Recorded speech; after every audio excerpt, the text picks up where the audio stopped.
बिस्मिल्लाहिर्रहमानिर्रहीम। अस्सलाम वालेकुम। अल्लाह पाक की रहमत करम फजल और शुक्र के साथ आज की रेसिपी करते हैं जी शुरू। आज की इस वीडियो में हम बनाने जा रहे हैं टूटी फ्रूटी केक। आज की ये जो रेसिपी है ना, आज का जो केक है इसको हम बनाएंगे ओवन में। जिनके पास डबल बर्नर ओवन है, अगर उनको यूज़ का नहीं पता तो मैं आज आपके साथ इसका यूज़ भी शेयर करूँगी, यानी इसके बर्नर विद हीटर को कैसे यूज़ किया जाता है, कैसे केक के टॉपिंग पर कलर दिया जाता है। तो चलते हैं जी तैयारी की तरफ। बिस्मिल्लाहिर्रहमानिर्रहीम। सबसे पहले आप इंग्रेडिएंट नोट कर लें एज़ यूजुअल, जैसे मैं पहले यूज़ करती हूँ। 1 कप मैदा, 1 कप से थोड़ी सी कम चीनी, 1 कप से थोड़ा सा कम कुकिंग ऑयल, कुछ टूटी फ्रूटी हैं और 3 अदद अंडे हैं।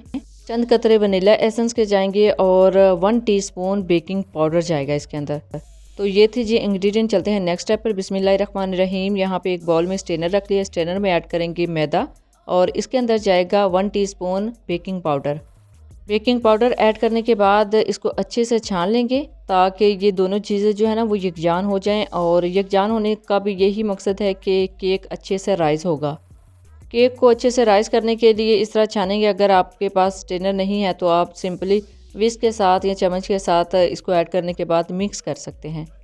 अल्हम्दुलिल्लाह स्टेन हो गया है अच्छे से। इसको रखेंगे एक साइड पे और चलते हैं जी नेक्स्ट स्टेप पर। बिस्मिल्लाहिर्रहमानिर्रहीम। यहाँ पे जो नॉर्मल घर में जग होता है ब्लेंडर, वो ले लिया है और इसके अंदर ऐड करेंगे अंडे। बिस्मिल्लाहिर्रहमानिर्रहीम। इसके अंदर जाएगा जी कुकिंग ऑयल। बिस्मिल्लाहिर्रहमानिर्रहीम। अब इसको ना हम इलेक्ट्रिक बीटर के बगैर बना रहे हैं तो इसी वजह से मैं ये जग यूज़ कर रही हूँ। अब ऐड करेंगे जी चीनी। बिस्मिल्लाहिर्रहमानिर्रहीम। ये पाउडर शुगर है, आप कोशिश कीजिएगा कि पीसी हुई चीनी लें, इससे बहुत अच्छा केक बनता है। अब इसके अंदर जाएंगे जी चंद कतरे वनीला एसेंस के। वनीला एसेंस ऐड करने से जो अंडों की स्मेल है ना वो बिल्कुल ख़त्म हो जाती है और बहुत अच्छा टेस्ट आता है, जैसे आप बेकरी से केक लेते हैं ना वैसे ही। तो अब इसको करते हैं जी बंद और अब चलाते हैं मशीन को। बिस्मिल्लाहिर्रहमानिर्रहीम। अब जस्ट इसको मिक्स करना है चंद सेकंड के लिए, बहुत ज़्यादा आपने बीट नहीं करना, जस्ट 30 से 40 सेकंड के लिए इसको बीट करना है। तो देखिए अल्हम्दुलिल्लाह अब इसका कलर भी चेंज हो जाएगा। जैसे ही आप इसको मिक्स करेंगे आप देखें इसका कलर फुल चेंज हो गया है। तो यहाँ पे हो गया जी अच्छे से बीट। अगर आपके पास इस तरह इलेक्ट्रिक जग की फैसिलिटी नहीं है ना, ब्लेंडर जग की, तो आप सिंपल हैंड विस्क से भी इसको मिक्स कर सकते हैं। अब चलते हैं जी नेक्स्ट स्टेप पे और यहाँ पे ले ली है जी टूटी फ्रूटी। ये मैंने 2 कलर की टूटी फ्रूटी लेके इनको कटिंग करने के बाद अच्छे से वॉश कर लिया ताकि इसके ऊपर से शीरा उतर जाए। अच्छे से इनको मिक्स करेंगे और मिक्स करने के बाद इसके ऊपर 1 चम्मच मैदा डस्ट कर देंगे और अच्छे से मिक्स करेंगे। ये मैदा ऐड करने का एक मकसद है कि जब हम इसको बैटर में ऐड करेंगे ना तो ये नीचे सतह पे नहीं जाएंगी। जब हम केक की कटिंग करेंगे तो आपको दरमियान में ही ये टूटी फ्रूटी नज़र आएगी। तो ये स्टेप आपने लाजमी करना है। अब ये जो बैटर है ना इसको ऐड करते हैं खुश्क अज़ा में। बिस्मिल्लाहिर्रहमानिर्रहीम। और अच्छे से मिक्स करेंगे। अब यहाँ पे आपकी बीटिंग बहुत अच्छी होनी चाहिए। जितना अच्छा आप बीट करेंगे ना उतना ही अच्छा आपका केक राइज होगा, फ्लफ़ी होगा। और दूसरा इसके अंदर जो लम्स है ना उसको पहले हमने ख़त्म करना है। अगर आपके पास किसी भी किस्म का इलेक्ट्रिक बीटर नहीं है तो आपने सिंपली हैंड के साथ भी, हैंड विस्क के साथ इसको मिक्स कर लेना है। और ये देख लें इसकी जो कंसिस्टेंसी है वो रिबन की शेप में आनी चाहिए।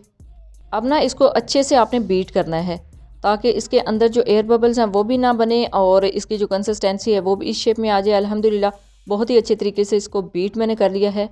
अब चलते हैं जी नेक्स्ट स्टेप पे और यहाँ पे हमने जो मोल्ड है उसको लाइनर करना है। इसके अंदर सिंपली जो बटर पेपर है वो बिछा लेंगे। अब बटर पेपर ना मैं इस तरह लगाती हूँ कि एक इस साइड पे और एक दूसरी साइड पे, इससे बड़ी आसानी के साथ केक जो है ना वो बाहर आ जाता है, यानी डी मोल्ड करने में आसानी होती है। अब चलते हैं जी नेक्स्ट स्टेप पे। ये जो बैटर हमने बनाया था इसके अंदर टूटी फ्रूटी ऐड करते हैं और टूटी फ्रूटी ऐड करने के बाद अच्छे से मिक्स कर देंगे। मिक्स करना भी आसान है, इसी तरह आप स्पैचुला की मदद से अच्छे से मिक्स कर लें। तो देखिए जी अल्हम्दुलिल्लाह अच्छे से मिक्स हो चुका है। अब इसको ट्रांसफ़र करते हैं जी मोल्ड में।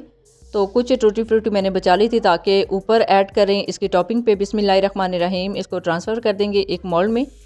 देख लें अल्हम्दुलिल्लाह इसकी जो कंसिस्टेंसी है कितनी सॉफ्ट है, कितने ये ज़बरदस्त तरीके से इसके अंदर जो है ना ट्रांसफ़र हो गया है।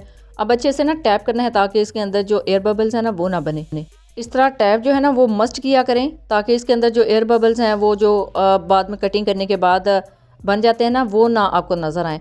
तो अल्हम्दुलिल्लाह बहुत अच्छे तरीके से ये टैप हो चुका है। अब इसके ऊपर टॉपिंग करेंगे टूटी फ्रूटी की।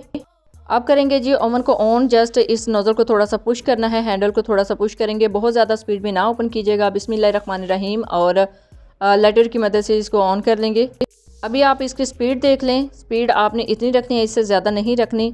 प्री हीट मैं तो मोस्टली जो पतीले हैं उनको भी बहुत कम करती हूँ और इसको भी इतना ज़्यादा प्री हीट नहीं मैंने किया, जस्ट इसको अभी ऑन किया है और ऑन करने के थोड़ी देर बाद ही मैं इसके अंदर रख दूँगी जी अपना मोल्ड, यानी केक मोल्ड मैं इसके अंदर रखूँगी बिस्मिल्लाहिर्रहमानिर्रहीम। और इसके साथ एज़ यूजुअल थर्मामीटर रख देंगे ताकि इसकी डिग्री का हमें पता चलता रहे।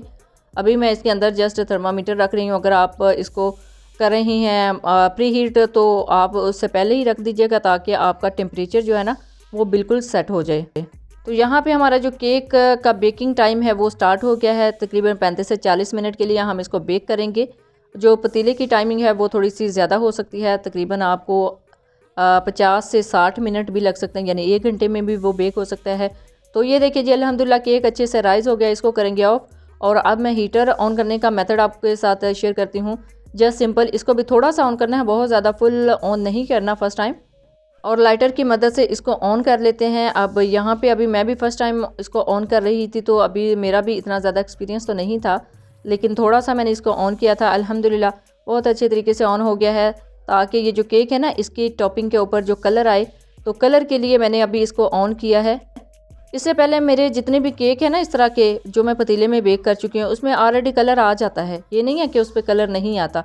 लेकिन ये मैंने स्पेशली हीटर इसी वजह से इस ओवन में इंस्टॉल करवाया था, ताकि अगर मैं ओवन में केक या पिज़्ज़ा या बिस्किट बनाऊँ तो उसकी टॉपिंग के ऊपर जो है ना कलर आसानी के साथ आ जाए। तो इसको जस्ट 2 से 3 मिनट के लिए मैंने ऑन किया था। और यहाँ पे इसका टेम्परेचर भी देख लें, मैंने 180 डिग्री पे इसको बेक नहीं किया, बिल्कुल कम जो फ्लेम है उसको रखा था, इसकी सेट किया था। लेकिन कम फ्लेम में भी अल्हम्दुलिल्लाह बहुत ही ज़बरदस्त केक जो है वो बेक हो चुका है। अल्हम्दुलिल्लाह बहुत ही ज़बरदस्त इसके ऊपर कलर आया है, बहुत ही अच्छे तरीके से हमारा केक बेक हुआ है। ये बिल्कुल फ़र्स्ट टाइम मैं इस ओवन के अंदर बेक कर रही हूँ। ये देख लें अल्हम्दुलिल्लाह कितना परफेक्ट इसके ऊपर कलर आया है और बहुत ही ज़बरदस्त ये राइज़ हुआ है। तो अब इसको चेक करना है। चेक करने के लिए सिंपल एक पिक इसके अंदर इंसर्ट करेंगे और इसको निकालेंगे और देखेंगे कि ये बिल्कुल साफ़ हो, यानी केक के जो इंग्रेडिएंट हैं इसके साथ ना लगे हों। तो अब इसको करते हैं जी डिश आउट। बिस्मिल्लाहिर्रहमानिर्रहीम। यहाँ पे प्लेटर में मैंने इसको रख लिया है और अब मैं आपको दिखाती हूँ इसको ओपन करके, यानी बटर पेपर थोड़ा सा रिमूव किया। तो देखें अल्हम्दुलिल्लाह बहुत ही ज़बरदस्त, बहुत ही प्रोफेशनल तरीके से हमारा केक जो है ना वो बेक हुआ है, राइज़ हुआ है।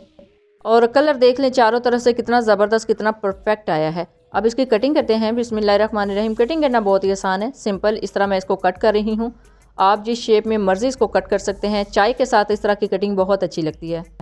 तो देखिए जी अल्हम्दुलिल्लाह शेफ़ नाइफ़ की मदद से इसके जो पीसेस हैं वो अच्छे खासे जो है ना वो कट हो जाते हैं। और इस तरह पीसेस जो है ना वो उसकी क्वांटिटी भी बहुत ज़्यादा हो जाती है। इस तरह की कटिंग करने के बाद आप इसको सर्व कर सकते हैं चाय के साथ। और बहुत ही अच्छे तरीके से इसकी कटिंग हुई है, बहुत ही अच्छा हमारा केक अल्हम्दुलिल्लाह राइज़ हुआ है और बेक हुआ है। जब भी इस तरह का केक बेक करें अपना फीडबैक ज़रूर दीजिएगा, दुआ में ज़रूर याद रखिएगा। अल्लाह हाफ़िज़। Thanks for watching.